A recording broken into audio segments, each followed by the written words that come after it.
Hola, buenas. En primer lugar, un saludo a todos los averiados. Este video en concreto lo voy a dedicar a hablar sobre una obra que cambió y en cierto sentido revolucionó el mundo del noveno arte.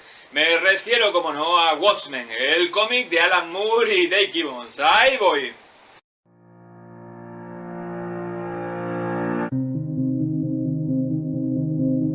Conocí Watchmen cuando tenía 17 años. En un video anterior conté que un amigo de porte kafkiano me prestó la Metamorfosis. Pues bien, ese mismo amigo me dejó Watchmen unas semanas después junto a La Cosa del Pantano, y he de reconocer que los dos cómics me fascinaron. Desde el mismo momento en que comencé a leer la obra de Alan Moore, me di cuenta de que me encontraba ante una obra especial, fascinante, un cómic adulto que conducía a otra dimensión la mayoría de las producciones de la Marvel y de la DC que había leído hasta entonces.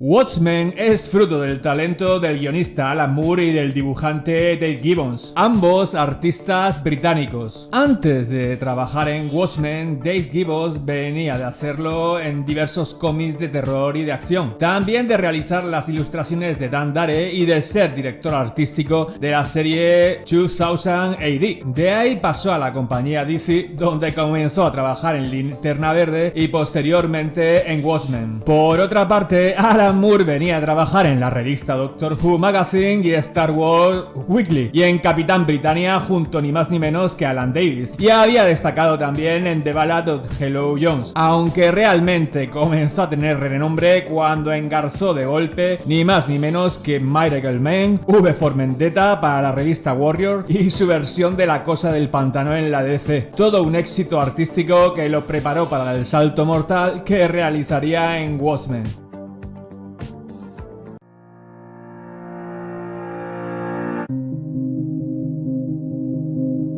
En principio, Alan Moore iba a desarrollar Watchmen sobre unos personajes que ya existían previamente y que pertenecían a la compañía Charlton Comics, que habían sido incorporados en 1986 a la DC. La DC había hecho un importante desembolso económico para adquirir sus derechos, y como Moore quería cargarse a algunos de estos personajes en su obra, no aprobó el cómic que le presentó. Así que Alan Moore optó por el camino del medio y creó personajes inéditos basados en los clásicos de la Charlton, con los que sí que podría desarrollar sus ideas al máximo. Así que de The Blue Beetle nació el Búho Nocturno, de Peter Cannon Thunderbolt, Ozymandias, del Capitán Atom, Doctor Manhattan, de Peacemaker, el comediante, de Nightshade, Seal Spectre 2 y de The Question, Rorschach, también conocido en su vida normal como Walter Kovac.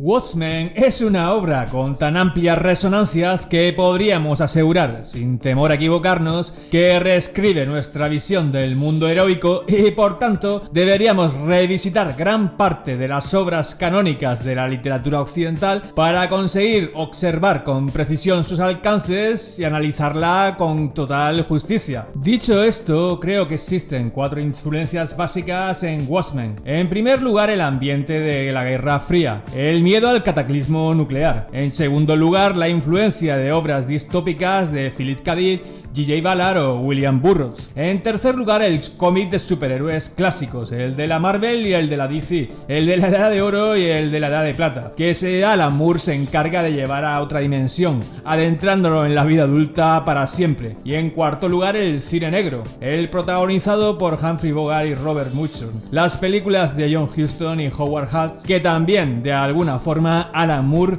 logra desconstruir y llevar a otra dimensión.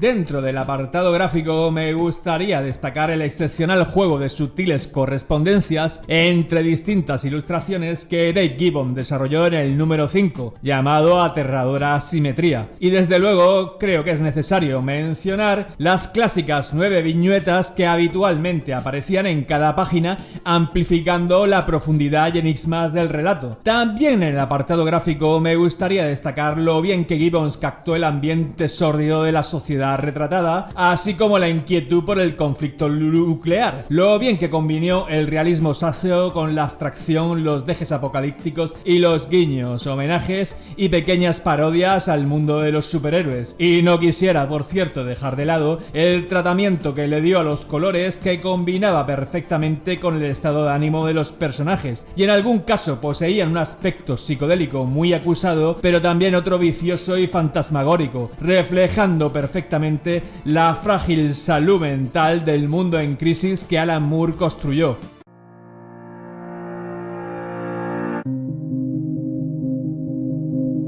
Uno de los grandes méritos de Watchmen fue llevar al extremo una idea que, aunque había sido insinuada en múltiples ocasiones, nunca había sido conducida al límite. Me refiero al patetismo, infantilismo y decadentismo de los superhéroes. Es cierto que en Watchmen, a excepción del Dr. Manhattan, ningún personaje tiene poderes especiales como los de Superman, Spider-Man o la Mujer Maravilla, pero tanto el comediante como los dos búhos, Rorschach o Silver Spectre, funcionaban perfectamente como espejos de los clásicos personajes de Marvel y la DC. E igualmente, los originales Mighty Men podían compararse con grupos tipo los Defensores o los Vengadores. En la gran mayoría de los superhéroes clásicos, sus disfunciones sexuales y psíquicas solían estar ocultas. Las razones por las que decidieron tomarse la justicia por su mano y abanderar su lucha contra villanos se encontraban recubiertas de un halo épico, patriótico y justiciero tan grande que prácticamente no permitía poner en cuestión ninguna de sus grandes decisiones. El héroe siempre superaba al hombre en la Marvel y en la DC, pero no así en Watchmen, donde el heroísmo era casi una enfermedad patética e infantil, y con razón o no, era cuestionado por una gran parte de la sociedad y los políticos, preocupados porque el mundo estuviera en manos de unos niños grandes, creídos de sí mismos, con absoluta libertad de movimientos.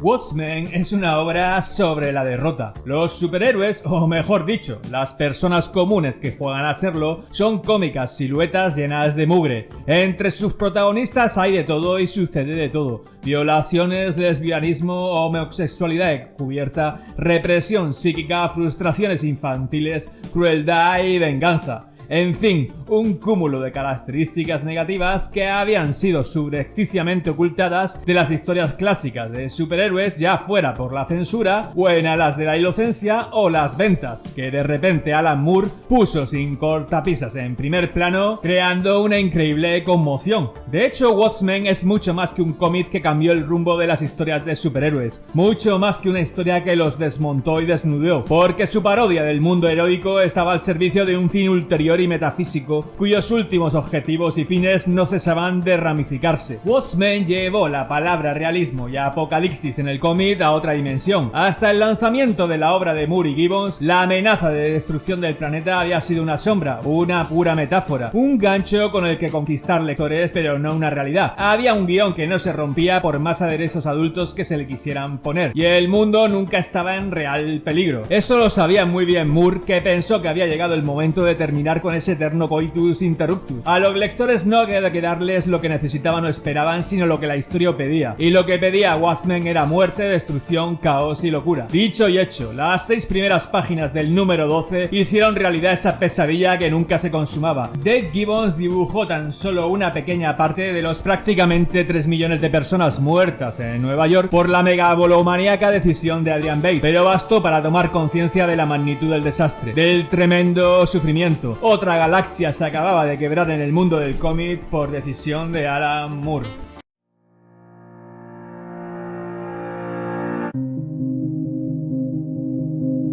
El legado de Watchmen es inmenso. Tras su aparición, el cómic de superhéroes no fue nunca más el mismo. Muchos de los guionistas de la Marvel y de la DC comenzaron a realizar historias en las que sus protagonistas llegaban al límite físico y psíquico, y el hecho de que no murieran les restaba prestigio, algo que no sucedía antes de Watchmen. Podemos decir que el cómic de Moore y Gibbons se encuentra detrás de múltiples creadores, como es el caso de Neil Gaiman, quien dejó de lado las historias corrientes y se fue hacia el onirismo y la magia por efecto de Moore, Grant Morrison, quien siempre ha mantenido una competencia con Moore y ha intentado superarlo por todos los medios, y por supuesto Frank Miller, quien recogió el cuchillo creativo de Moore y lo utilizó para destripar a Batman. Por ejemplo, historias como Marvel de Alex Ross serían impensables sin Moore, u otras como Astro City de Basiek, y desde hace un tiempo los kioscos, cines y televisiones se encuentran inundados de productos sacados de la factoría Watchmen, como es el caso del film de Zack Snyder, la serie de la HBO o cómics como Rockstar, Doomsday Clock o Before Watchmen, que intentan de alguna manera profundizar más en un universo inagotable, el universo Watchmen.